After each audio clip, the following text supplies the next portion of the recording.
আসসালামু আলাইকুম। রাতের শীর্ষ সংবাদে স্বাগত জানাচ্ছি আমি সুমনা সুমা। সিসির সঙ্গে বিএনপির বৈঠক মঙ্গলবার। সামরিক ড্রোন কারখানা স্থাপনে চীনের সঙ্গে বড় চুক্তি করতে যাচ্ছে বাংলাদেশ। বেগম খালেদা জিয়ার স্মরণে নাগরিক শোক সভা শুক্রবার। বিএফআইইউ প্রধান হলেন ইখতিয়ার উদ্দিন মোহাম্মদ মামুন।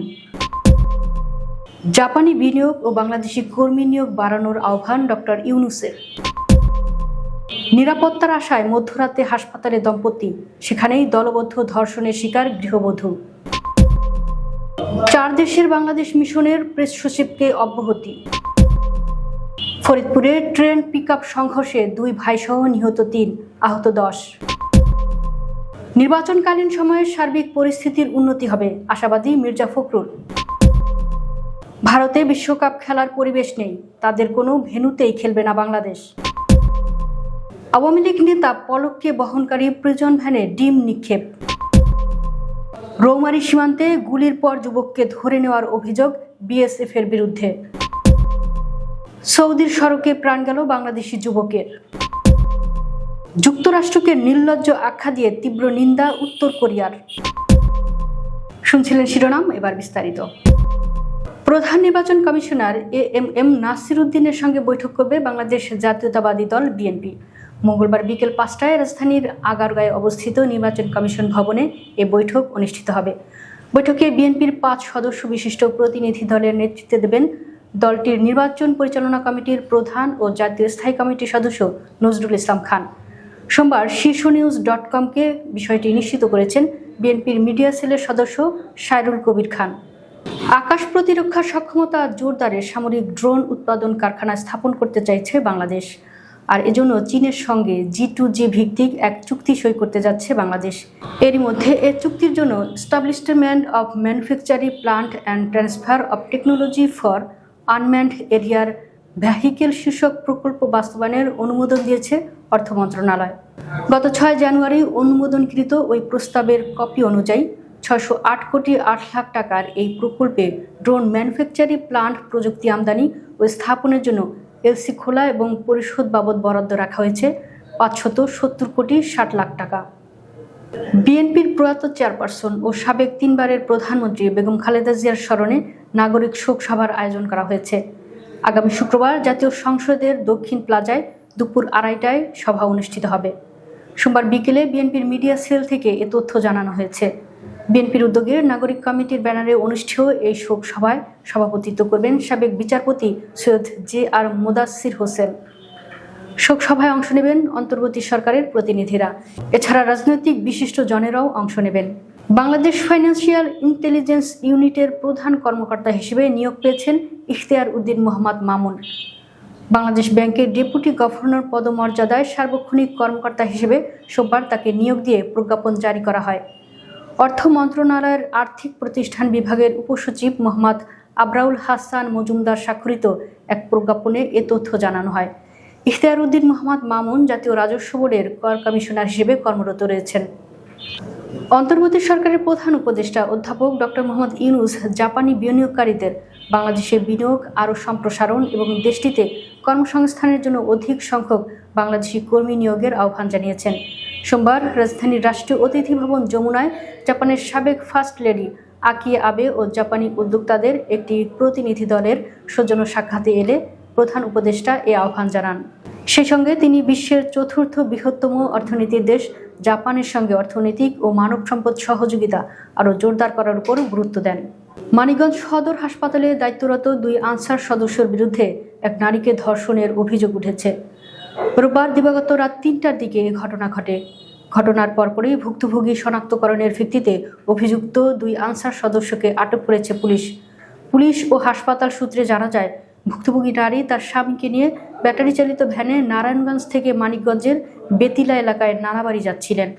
গতকাল রাত আনুমানিক 2টার দিকে মানিকগঞ্জ বাস স্ট্যান্ড এলাকায় পৌঁছালে ভ্যানটির ব্যাটারির চার্জ শেষ হয়ে যায়। নিরাপদ আশ্রয়ের আশায় তারা মানিকগঞ্জ সদর হাসপাতালে যান। এ সময় হাসপাতালের নতুন ভবনে দায়িত্বে থাকা আনসার সদস্য আবু সাইদ ও শাহাদাত হোসেন তাদেরকে 2য় তলায় নিয়ে যান। সেখানে জিজ্ঞাসাবাদের কথা বলে একজন আনসার সদস্য ভুক্তভোগীর স্বামীকে বাইরে নিয়ে যান। অন্যজন মোবাইলে ভিডিও ধারণ করে তা ছড়িয়ে দেওয়ার ভয় দেখিয়ে ওই নারীকে ধর্ষণ করে বলে অভিযোগ। বিদেশে বাংলাদেশ মিশনের প্রেস উইংসের দায়িত্ব পালনরত 4 অব্যাহতি নিয়ে দেশে ফিরে আসার নির্দেশ দিয়েছে তথ্য ও সম্প্রচার মন্ত্রণালয়। সম্প্রতি তথ্য মন্ত্রণালয় এ বিষয়ে প্রজ্ঞাপন জারি করা হয়েছে।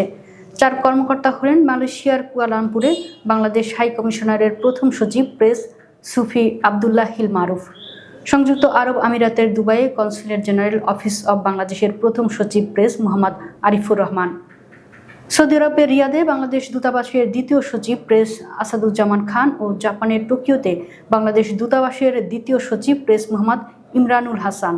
ফরিদপুরের বোয়ালমারীতে ট্রেনের ধাক্কায় শ্রমিকবাহী একটি পিকআপ ভ্যানে থাকা 2 ভাইসহ 3 জন নিহত হয়েছেন।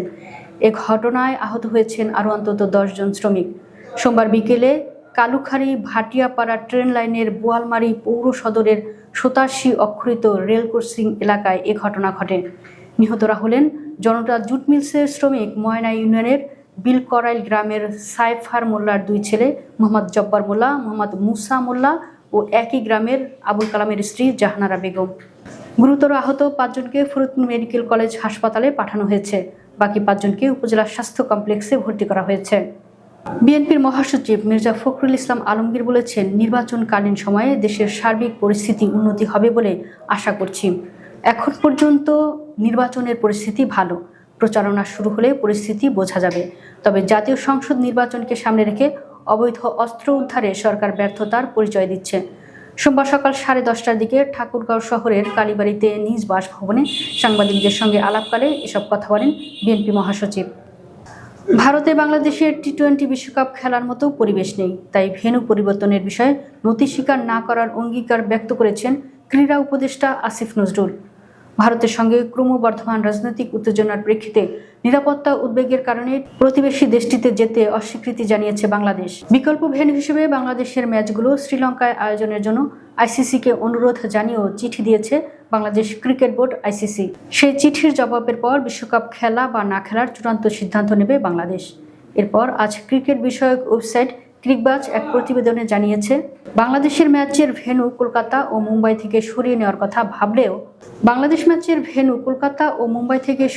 কথা ভাবলেও সেই ম্যাচগুলো শ্রীলঙ্কায় আয়োজনের সম্ভাবনা খুবই কম। কার্যক্রম নিষিদ্ধ আওয়ামী লীগ নেতা ও সাবেক তথ্য যোগাযোগ প্রযুক্তি প্রতিমন্ত্রী জুনায়েদ আহমেদ পলককে নিয়ে যাওয়া প্রিজন ভ্যানে ডিম ছুঁড়ে প্রতিবাদ করেছেন ইনকলাব মঞ্চের নেতাকর্মীরা। সোমবার দুপুরে ঢাকার চিফ মেট্রোপলিটন ম্যাজিস্ট্রেট আদালতের সামনে এ ঘটনা ঘটে। আদালত সূত্রে জানা গেছে, জুলাই আন্দোলনের সময় রাজধানীর মধ্যবাড্ডার ইউলুপ এলাকায় দুর্জয় আহমেদ নামে এক যুবককে হত্যা চেষ্টা মামলায় পলককে এদিন গ্রেফতার দেখানো হয়। কুড়িগ্রামের রৌমারী উপজেলার সীমান্ত এলাকায় গুলির ঘটনার পর মিস্টার আলী নামে এক যুবককে ধরে নিয়ে যাওয়ার অভিযোগ উঠেছে ভারতীয় সীমান্তরক্ষী বাহিনী বিএসএফ এর বিরুদ্ধে। রোববার দিবাগত রাত আনুমানিক 2:30টার দিকে উপজেলার সদর ইউনিয়নের খাটিয়ামারি সীমান্তে আন্তর্জাতিক সীমানা পিলার 1062-র নিকটবর্তী এলাকায় এ ঘটনা ঘটে। আটক যুবক মিস্টার আলী রৌমারী সদর ইউনিয়নের রতনপুর গ্রামের আব্দুস সালামের ছেলে। সৌদি আরবে সড়ক দুর্ঘটনায় নিহত হয়েছেন রফিকুল ইসলাম নামে এক বাংলাদেশি যুবক। রোববার স্থানীয় সময় রাত 12টার দিকে রিয়াদের জমজম ইসরা রোডে এই দুর্ঘটনা ঘটে। নিহতের সহকর্মী ইউসুফ জানান, প্রতিদিনের মতো কাজ শেষ করে রাস্তা পার হওয়ার সময় একটি দ্রুতগামী গাড়ির ধাক্কায় ঘটনাস্থলেই তার মৃত্যু হয়। নিহত রফিকুল ইসলাম পটুয়াখালী সদর উপজেলার 9 নম্বর ছোট বিঘাই ইউনিয়নের 7 নম্বর ওয়ার্ডের কাটাখালী গ্রামের বাসিন্দা। তিনি ওই এলাকার আজিজ হাওলাদারের মেজ ছেলে। তার স্ত্রী ও 2টি সন্তান রয়েছে। যুক্তরাষ্ট্রের বিরুদ্ধে তীব্র নিন্দা জানিয়েছে উত্তর কোরিয়া।